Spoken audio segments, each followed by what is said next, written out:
This is Josh Reeves. Thank you for listening to the Mile High Church podcast. Christmas time is on its way, and our candlelight services are as well. December 23rd and 24th, 1, 4, and 7 p.m. in person here on the Mile High Church campus, but you can stream them as well at 7 p.m. on each evening. Dr. Roger's going to be with us. We have some amazing musicians. Our theme this year is Christmas magic, and we're inviting each and every one to ask themselves the question, are you being the Christmas you want to see in the world? I'm very grateful today to begin a two-part series entitled, Do You Believe in Magic? And I'd like to begin by talking about something very sacred, the modern holiday classic, the film Elf. And there's a very sacred scene. Santa Claus and his sled with his reindeer have landed in Central Park in New York City because his sleigh runs on what? Christmas spirit. And because of the cynicism and the judgment and the commercialism and the lack of belief, his sleigh can't fly. So it's up to Buddy the elf and friends to begin to evoke and remind people of the Christmas spirit. And there's a lovely rendition of the song, Santa Claus is coming to town and Santa's sleigh flies again and Buddy is our hero. I would like to tell you that this is a factual, historical story, but it is not. But the point of my message this week and next is that doesn't mean it's not a true story. Just because it's fictional doesn't mean it isn't true. Shelby Foote was a great novelist and a renowned historian of the Civil War. And he once shared, the point I would make is that the novelist and the historian are seeking the same thing, the truth. Not a different truth, the same truth, only they reach it or try to reach it by different routes. In this sense, I would say that Elf is more of a true story than most nonfiction books or movies that I've seen, because it points to something so true within all of us, Christmas magic. The remembering of the spirit of generosity, of unity, of hope, of togetherness, of joy. That childlike remembrance that behind all the layers of cynicism and judgment is there, longing for something to believe in. That Christmas magic is the most real thing in the world, and it belongs to you, and it belongs to me. I know I'm about to give a metaphysical interpretation of the film Elf right now, but here it goes. Santa and his reindeer symbolize Christmas magic. Buddy the elf symbolizes the master of two worlds. 1 foot in the magic of the North Pole, 1 foot in the everyday living of New York City, and hilarity ensues when they combine together. We have his half-brother who represents the magic of children, those creatures that awaken and remind us of the truth. And then we have the sacred ritual of song. Santa Claus is coming to town that helps invoke and remind us of Christmas magic. And so I ask you this morning, do you believe in magic? Yes. Excellent. And so consider how Christmas magic might show up for you this year. It's nothing you can make happen, but you can prepare for it. A healing of a relationship that's been fractured. A demonstration of incredible prosperity and abundance. Peace in our world or in a place in our world. Peace and a real, tangible self-acceptance that embraces who we are and who we're meant to be. Clarity of love and of life. All of this magic is possible if you believe. Ernest and his brother, Fenwick Holmes.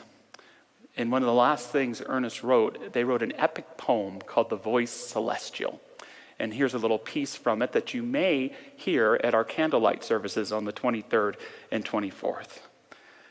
There's no need to leave the world of men, nor to retreat to some high cave or glen. Search deep within if you would truly find the springs of life in the eternal mind. Look in yourself and you at length shall view Creator God who hid himself in you. Within this precious bowl of alabaster is found the secret of the hidden master. Too long a dying world has longed to see that God, that man and man alone can be. This week and next, I want to share with you rituals of the season.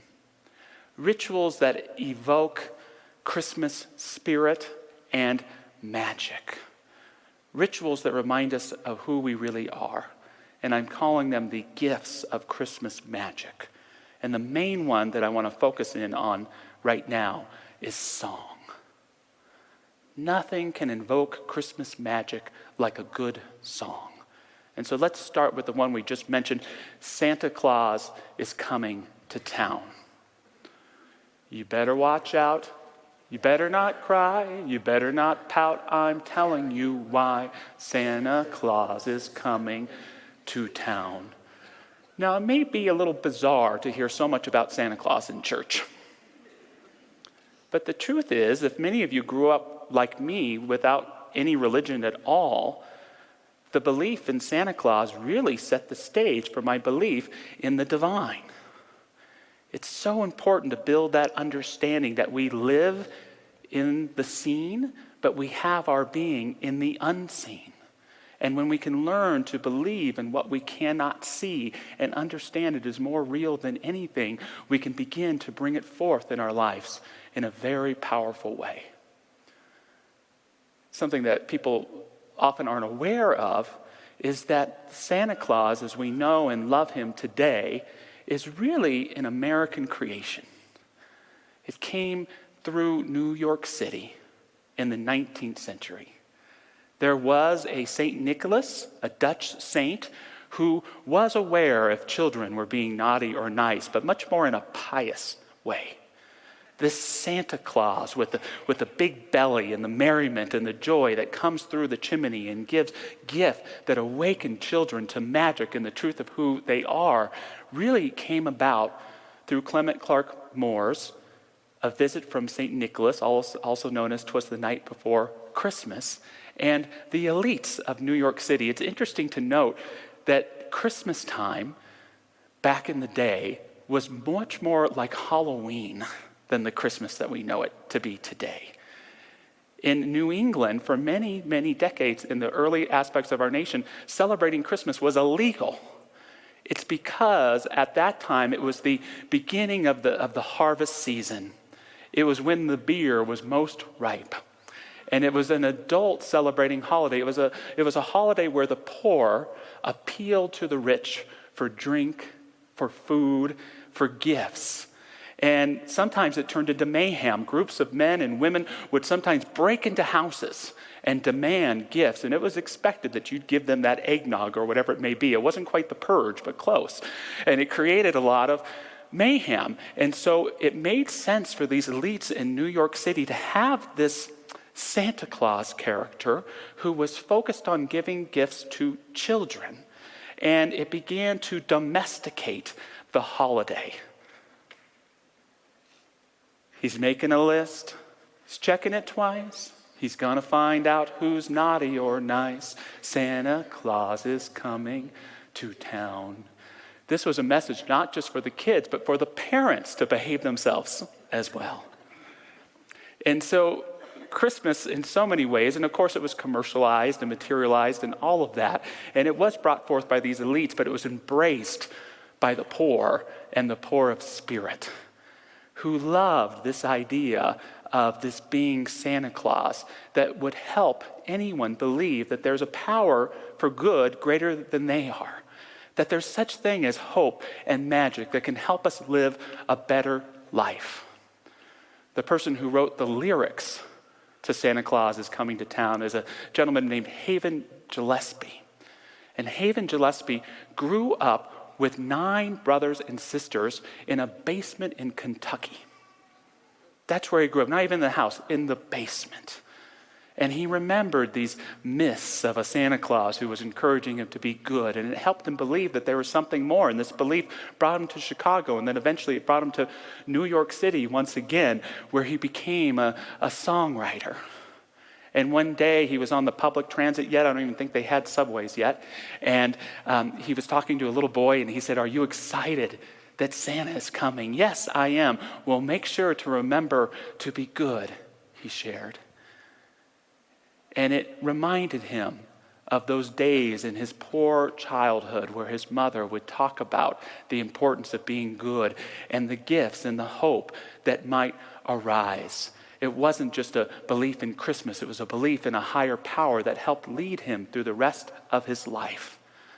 He sees you when you're sleeping. He knows when you're awake. He knows when you've been bad or good. So be good for goodness sake. Good job. It echoes to me not just the Christmas spirit, but the Psalms of the Holy Bible. "O Lord, you search me and you know me. You know my resting and my rising. You discern my purpose from afar. You mark when I walk or lie down. All my ways lie open to you. Before ever a word is on my tongue, you know it, O Lord, through and through." What's coming to town is a symbol of our own consciousness. Santa Claus could be coming to town, but so could another aspect of Christmas magic. What are you preparing the town of your consciousness for this year? A greater degree of healing, a greater wealth of abundance, a deeper, more profound understanding of who you are and why you're alive. Sorry to be corny, but yes, we prepared the chimney of our hearts for good to come through, and they can meld in with those milk and cookies already in your tummy. Robert Fulghum, the person who had the wonderful epiphany that everything he really needed to know he learned in kindergarten, tells us the story of John Pierpont. And John Pierpont, by all facts, was a complete failure in his life. He was a failure as a lawyer. He was a failure as a minister. He was a failure as a poet. He was a failure in the way that he was not a successful composer. He got a job, luckily, as a file clerk in Washington, D.C., the final months of his life, and he died, by all accounts, a failure. Fulghum tells us he was a failure on all accounts except for one thing, a significant contribution he made to humanity. And that is that John Pierpont wrote the song Jingle Bells. He wrote the song Jingle Bells. A simple song, not a religious song, but simply about the joy of sledding in the nighttime Christmas air. Fulghum shares, one snowy afternoon in deep winter, John Pierpont penned the lines as a small gift for his family, friends, and congregation. And in doing so, left behind a permanent gift for Christmas, the best kind, not the one under the tree, but the invisible, invincible one of joy. Thanks, John Pierpont. I had the honor in the summertime of sharing with you the spiritual symbolism of the Beatles. And it's really a talk about the power of song, the power of music. Because you see, there's something about a song that's eternally present. A song lives in the present moment. Anyone else have their sense of time thrown off by the pandemic? I did that, and what year is it? I can't tell you. And so I just tell people I live on shuffle, like your iPod. I can live in the 60s, 70s, 80s, 90s, or zeros all in one day. It's all there. But the magic of a good song is when we experience it for what it is, as opposed to just our memory of what it is. And in the talk, I got to share how we have that phenomenon of getting sick of a song. And the only way that you get sick of a song is if you're experiencing not the song itself, but your memory and understanding of the song.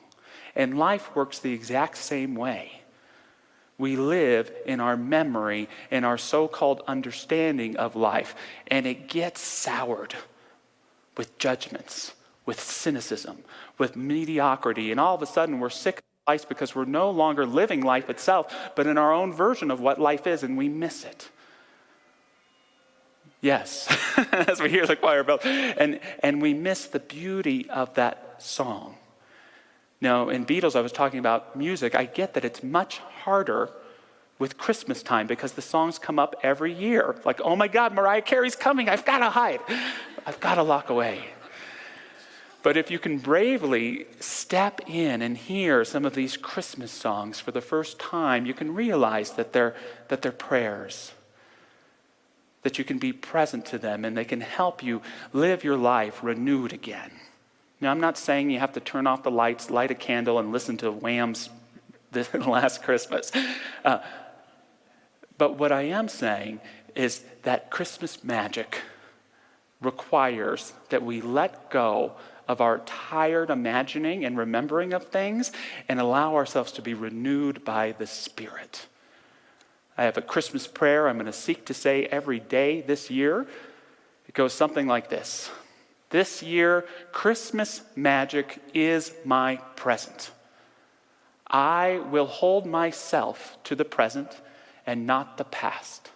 I will hold my loved ones to the present and not the past. I will hold my life to the present and not the past. And the gifts of Christmas magic will be mine. Does that prayer work for you too? You want to say it with me? Repeat after me. This year, Christmas magic is my present. I will hold myself to the present and not the past. This one's not easy. I will hold my loved ones to the present and not the past. I will hold life to the present and not the past. And the gifts of Christmas magic will be mine. If the holiday tunes just drive you crazy, pick songs of your own that matter and are meaningful to you. The title of this message, which comes from the Love and Spoonful, is a great holiday song. Mick Jagger from the Rolling Stones, he once sang, "May the good Lord shine a light on you. Make every song you sing your favorite tune." Paul McCartney taught us to take a sad song and make it better. We all have that ability to use that ritual of music, of song, to inspire and invoke Christmas magic. The other gift, and I have 3 more that I'll talk about next week that I want to touch upon today, is the wonderful sacred ritual of kindness. Basic, run-of-the-day, normal, good-hearted kindness. I invite you to think for a moment as we head into the end of 2023. Who was significantly kind to you this year? Who was someone that was significantly kind to you? Anybody got something? Interactive service today. Thank you. Grandson. Friends. Sister. Husband. Some of the people are making, I better mention this person next to me. I could see somebody. Lindsay and Kelly are here. You made me a homemade card this year that was so meaningful to me, and I put on my desk. Sherry, you're always checking in on me and always there to support me. Miriam, your practitioner heart, I feel your prayers all of the time, filled with kindness. And isn't that a wonderful thing? Not only to think about the people who've been kind to you this year, but to let them know that you appreciate and see their kindness. And my prayer for each and every one of us is that we would be the answer for someone else who ponders the same question this year. Kindness doesn't cost a dime. It requires that vulnerability of exposing ourselves. But there's no more surefire method to lift above the cynicism and materialism of our society than to live from that heart of kindness. Charles Dickens' A Christmas Carol is really a story about kindness. The key scene is the end of the book. How can I express in a powerful way the story of a man who awakes on Christmas morning and realizes the miracle of life itself, who instead of putting at the center of his life money and greed, puts kindness and joy and expresses it in such a way that he is in accordance with his past, his present, and has come to terms with his future so that he can live in greater light and love. Scrooge declares, I will honor Christmas in my heart and try to keep it all the year. I will live in the past, the present, and the future. The spirits of all three shall strive within me. I will not shut out the lessons that they teach. And I love in A Christmas Carol that we're told that kindness didn't just last on Christmas, that extended throughout his life. Christmas isn't the time that reminds us to be kind. It is the time that reminds us that life is best lived with kindness at the center. Not money, not worry, not control, but kindness. You can practice it today in the grocery store. You can practice it today here at church. You can practice it with your family at home. You can practice it in traffic. It's that ability to move beyond the mundane, mediocre, transactional form of relationships and living to rise above that and let someone know that you see them, that you value them, that you approve of them, and support them in making their way in the world. And it's that kindness that invokes a sense of the sacred and the holy. Kindness is so important that the Dalai Lama once said that not Buddhism, but that kindness was his religion. He shared, this is my simple religion. No need for temples, no need for complicated philosophy. Your own mind, your own heart is the temple. Your philosophy is simple kindness. And so this week in particular, I invite you to embrace the sacred ritual of music. I know music is often in the background of our lives, but we make it sacred when we bring consciousness to it.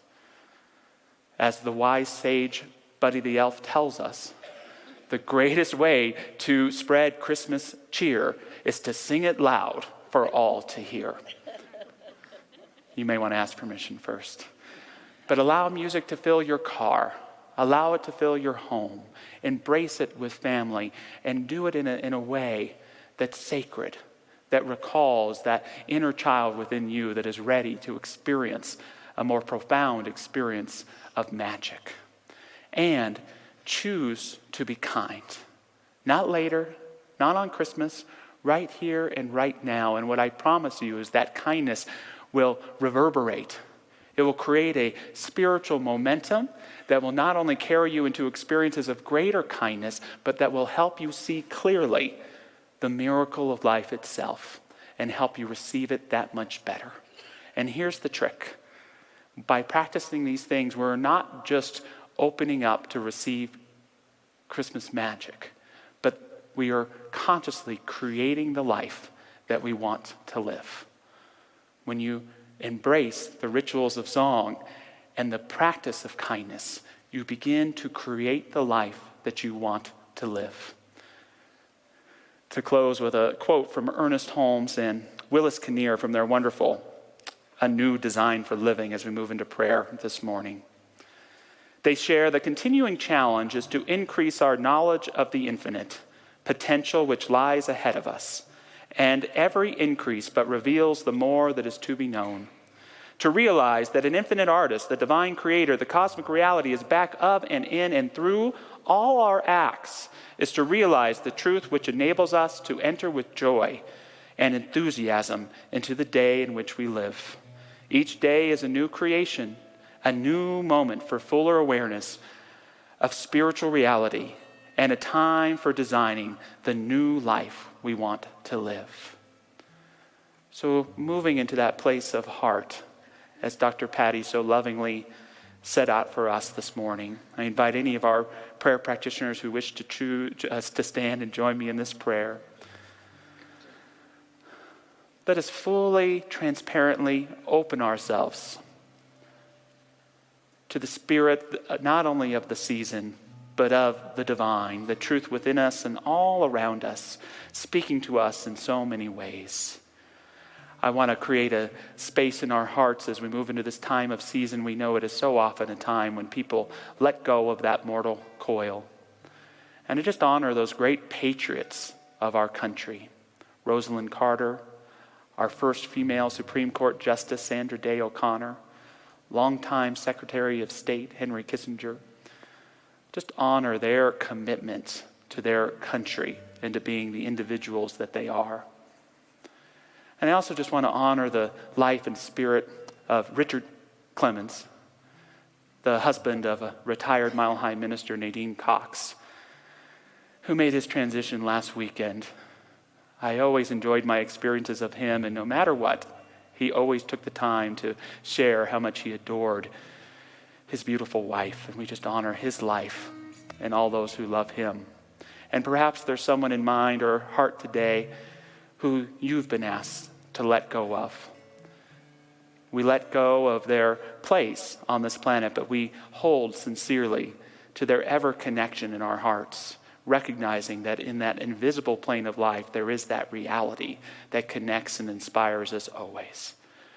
So opening ourselves to the gifts of this season, may we believe in a divine magic that is simply the nature of the divine's expression in bounty and in beauty and in love and in the sacred in this wonderful time of year. We embrace it, we embody it, we are it, and so it is. Thanks for listening to the Mile High Church podcast. This podcast is made possible by the generous contributions from listeners like you. To make a donation, please visit milehighchurch.org.